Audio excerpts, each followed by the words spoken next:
여기 물려받은 회사를 운영하는 게으름 빌런이 있습니다. 몇 번의 거듭된 실패에도 술만 먹고 잠만 잡니다. 한계에 다다른 직원들이 들고 일어나 결국 사장을 쫓아냅니다. 드디어 회사는 게으른 사장의 전유물이 아니라 열심히 일하는 우리 모두의 것이 되었습니다. 그런데 우리 삶은 옛날과 달리 밤 시간에도 불을 밝혀 일해야 하고 다른 나라에서 발생하는 일들까지 알아야 하고 우리가 정말 더 편하고 행복해진 걸까요? 아니면 우리를 착취하는 방법과 얼굴만 바뀐 걸까요? 오늘은 1945년에 쓰인 조지 오웰의 동물농장입니다. 왜 이 책이 80년이 지난 지금도 널리 읽히며 시대를 관통하는 명작의 반열에 오르게 되었는지 함께 성장하고 싶은 B급 서재에서 읽어봅니다. 영국 시골 매너 농장. 주인 이름은 존스입니다. 술만 마시면서 동물들에게 일만 시키고 밥도 제때 안 줍니다. 지금으로 치면 임금체불의 직장 내 괴롭힘이 일상인 회사죠. 그런데 아무도 이 상황을 이상하다고 생각하지 않아요. 태어날 때부터 우린 이렇게 살아왔으니까요. 그러던 어느 밤 이 농장에서 가장 나이 많은 돼지 메이저 영감이 동물들을 모두 헛간으로 불러 모았습니다.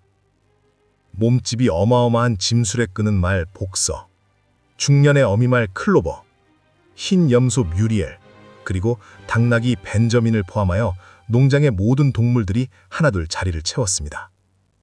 메이저 영감이 동물들에게 조용히 질문을 던졌습니다. 동지들, 우리 삶이 왜 이렇게 비참하오? 우리가 게을러서입니까? 절대 아니요. 모두 인간들이 우리 것을 빼앗아가기 때문이요. 우리가 만든 것들을 말이요. 동물들이 술렁이기 시작합니다. 당연하죠. 태어나서 처음 듣는 말이니까요. 메이저가 계속합니다. 인간은 생산하지 않소. 우유도 못 만들고 알도 못 낳고 쟁기도 못 끌어요. 그런데 가장 많이 가져가죠. 동지들, 인간을 몰아내시오. 그러면 우리가 만든 것들은 우리 것이 되어 모든 동물은 평등하오. 동물들의 눈이 반짝입니다. 메이저가 노래를 시작하자 동물들이 하나둘 따라 부릅니다. 잉글랜드의 짐승들, 자유를 노래하는 혁명가였죠. 메이저는 연설을 마친 지 사흘 만에 조용히 세상을 떠났습니다. 그리고 그의 꿈은 똑똑한 3마리 돼지의 손에 넘어갔습니다. 몸집이 크고 사나운 나폴레옹, 여러 재주가 뛰어난 스노우볼, 언변이 타고난 스퀼러. 이 3마리의 이야기가 지금부터 시작됩니다. 6월의 어느 저녁, 존스가 또 술에 취해 이틀째 동물들 밥을 안 줬어요. 그 순간 암수 한 마리가 더는 못 참겠다며 창고문을 발굽으로 쾅 부숴버렸습니다. 동물들이 우르르 몰려가 먹이를 먹기 시작했죠. 존스가 채찍을 들고 달려왔습니다. 그런데 이번엔 달랐어요. 동물들이 도망치지 않았습니다. 오히려 반격했습니다. 동물들이 몰아붙이자 존스와 일꾼들은 결국 농장 밖으로 도망쳐버렸습니다. 스노우볼이 외쳤습니다. 동지들, 우리가 해냈습니다.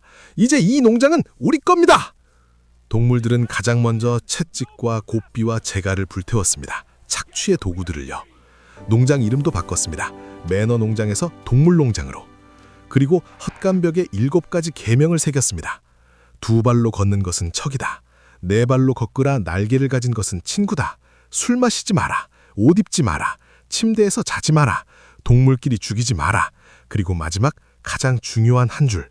모든 동물은 평등하다. 동물들이 환호했습니다. 첫 번째 수확은 놀라웠어요. 존스 때보다 훨씬 많이 거뒀습니다. 내 것이라는 생각이 사람을, 아니 동물을 이렇게 바꿔놓거든요. 균열은 언제나 아주 사소한 데서 시작됩니다. 어느 날 아침 동물들이 나와보니 젖소들이 짠 우유와 사과가 흔적도 없이 사라져 있었어요. 바로 돼지들이 자기 먹이에 몰래 섞어 먹고 있었습니다. 동물들이 웅성거리기 시작하자 나폴레옹의 대변인 스퀼러가 등장합니다. 동지들, 우리가 우유를 좋아해서 먹는 게 아닙니다. 저는 우유 별로 안 좋아해요. 근데 돼지는 뇌를 쓰는 동물입니다. 우리가 쓰러지면 누가 농장을 관리합니까? 그러다 만약 존스가 돌아오면 여러분은 그게 좋으세요? 동물들이 조용해집니다. 존스가 돌아온다는 말 한마디가 너무 무서웠던 거죠.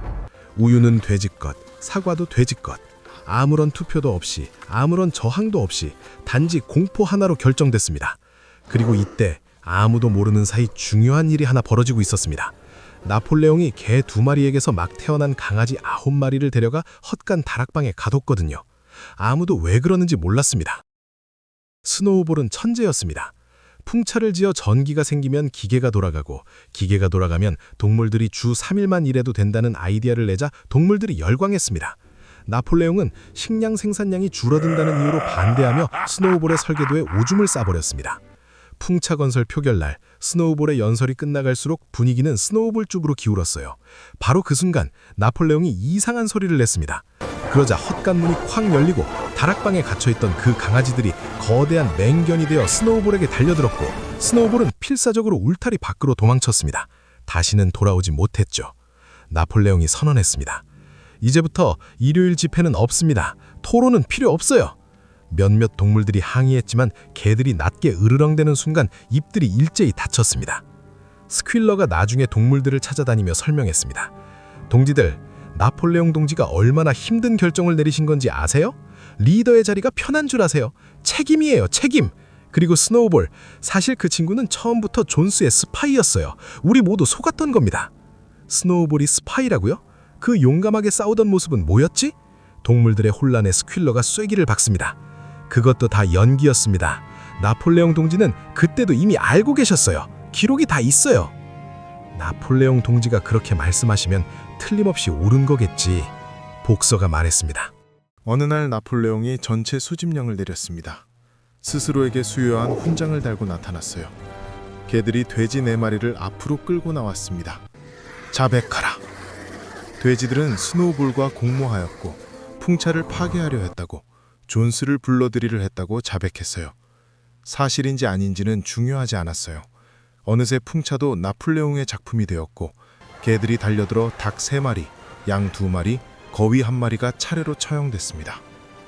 며칠 후 누군가 6번째 계명을 다시 읽어보다 이상한 걸 발견했습니다. 분명히 동물은 다른 동물을 죽이면 안 된다고 써 있었던 것 같은데 거기에는 글자가 더 붙어 있었어요. 어떤 동물도 이유 없이 다른 동물을 죽여서는 안 된다. 동물들은 풍차터에 모여 혁명의 노래를 부르기 시작했습니다. 잉글랜드의 짐승들, 슬프고 느리게. 그때 스퀼러가 개를 데리고 나타났어요. 나폴레옹 동지의 명령입니다. 그 노래는 오늘부로 금지입니다. 혁명은 이미 완성됐어요. 그 노래는 이제 필요 없습니다. 노래가 뚝 끊겼습니다. 혁명을 꿈꾸던 노래가 금지된 날, 혁명은 공식적으로 끝났습니다. 복서는 내가 더 열심히 하면 된다. 나폴레옹은 언제나 옳다. 이 2문장으로 모든 걸 버텼어요. 나보다는 내 후손의 미래를 위해 풍차건설에 집착하며 생각하기를 거부하는 우리 아버지 모습 같은. 클로버가 말했습니다. 복서, 제발 좀 쉬어. 몸이 한계야. 풍차가 완성되는 것 보고 은퇴할 거야. 조금만 더. 어느 여름날 오후, 복서는 돌무더기를 끌다 그 자리에서 쓰러졌습니다. 달려나온 스퀼러가 말했습니다. 복서 동지, 나폴레옹 동지께서 윌링던 최고의 병원으로 보내드리겠다고 하셨습니다. 동물들이 안도했습니다. 다음 날 차가 왔어요. 그런데 벤저민이 그 차를 보더니 갑자기 소리를 질렀습니다. 이 당나귀는 평생 아무 말도 안 하고 시큰둥하게 살았는데 그날만큼은 달랐어요. 멍청이들아! 저 차에 뭐라고 써 있는지 읽어봐! 도살장. 복서는 도살장으로 팔려가고 있었습니다. 복서! 뛰쳐나와! 저들이 너를 죽이려는 거야! 차 안에서 발굽소리가 들렸습니다. 복서가 문을 부수려는 거였어요. 예전에 복서였다면 그 차는 성냥갑처럼 부서졌을 겁니다. 그런데 그 힘이 없었어요. 평생 농장을 위해 다 써버렸으니까. 발굽소리가 점점 약해지다가 사라졌습니다. 사흘 후 최선을 다해 치료했으나 복서가 병원에서 숨을 거뒀다는 발표가 났습니다. 그리고 며칠 뒤 농장으로 위스키 한 상자가 들어왔어요. 그날 밤 농가에서는 파티 소리가 새벽까지 울렸습니다. 풍차도 완성됐고 밭도 늘었습니다. 그런데 이상하죠. 동물들의 삶은 전혀 나아지지 않았어요. 여전히 배고프고 춥고 여전히 새벽부터 밤까지 일했습니다. 어느 날 돼지들이 2발로 걷기 시작했습니다. 스퀼러가 먼저 나왔어요. 뚱뚱한 몸뚱이를 가누며 뒷발로 어슬렁거렸습니다. 그 뒤로 돼지들이 줄줄이 따라 나왔어요. 마지막으로 나폴레옹이 나왔습니다. 앞발에 채찍을 들고. 동물들이 항의하려는 순간 양들이 외쳤습니다. 네 발은 좋고 두 발은 더 좋다. 네 발은 좋고 두 발은 더 좋다. 처음에 네 발은 좋고 두 발은 나쁘다고 외치던 바로 그 양들이요. 스킬러가 일주일 동안 따로 데려가 새로 가르쳐뒀던 겁니다. 클로버가 헛간 벽으로 걸어갔습니다. 7개명이 쓰인 곳이요. 뭔가 달라 보였어요. 벤자민을 불러 읽어달라고 했습니다. 모든 동물은 평등하다. 하지만 어떤 동물은 다른 동물보다 더 평등하다. 침묵이 흘렀습니다. 그날 밤 인근 농장 주인들이 동물농장을 방문했습니다. 동물들이 이렇게 적게 먹고 이렇게 많이 일하는 농장이 없었으니까요. 동물들이 농가 창문으로 안을 들여다봤습니다. 돼지들과 인간들이 함께 카드 게임을 하고 있었어요. 같은 탁자에 앉아서 같은 술을 마시면서 같은 목소리로 웃으면서. 동물들은 돼지를 보다가 인간을 봤습니다. 인간을 보다가 돼지를 봤습니다. 그런데 아무리 봐도 구분이 안 됐어요. 누가 돼지고 누가 인간인지. 조지 오웰이 이 책을 쓴 건 1945년입니다. 소련의 스탈린 독재를 정면으로 겨냥한 정치 풍자소설이에요. 메이저는 마르크스, 나폴레옹은 스탈린, 스노우볼은 트로츠키. 당시 출판사들이 출판을 거부할 정도로 파격적인 내용이었죠. 80년이 지난 지금도 이 책이 읽히는 이유는 소련 이야기가 아니기 때문입니다. 평등, 자유, 우리 모두를 위해서라는 말로 시작된 일들이 시간이 지나면서 절대 권력에 의해 조금씩 변질됩니다. 예외 조항이 붙고 해석이 달라지고 어느 날 보면 처음이랑 완전히 다른 세상이 돼 있어요. 그리고 그게 원래부터 그랬던 것처럼 기억이 조작됩니다. 절대 권력이 언론을 가장 먼저 장악하려는 이유가 바로 여기에 있습니다. 그래서 우리는 투표를 제대로 해야 하고 공약이 제대로 이행되는지 늘 감시하는 역할을 게을리하지 말아야 합니다. 동물농장의 마지막 문장을 다시 한번 들려드리겠습니다. 창밖의 동물들은 돼지에게서 인간으로, 인간에게서 돼지로, 다시 돼지에게서 인간으로 번갈아 시선을 옮겼다. 그러나 누가 돼지고 누가 인간인지 이미 분간할 수 없었다. 오늘 영상이 도움이 되셨다면 구독과 좋아요 부탁드립니다. 다음 시간에도 B급 서재에서 또 다른 명작으로 찾아오겠습니다.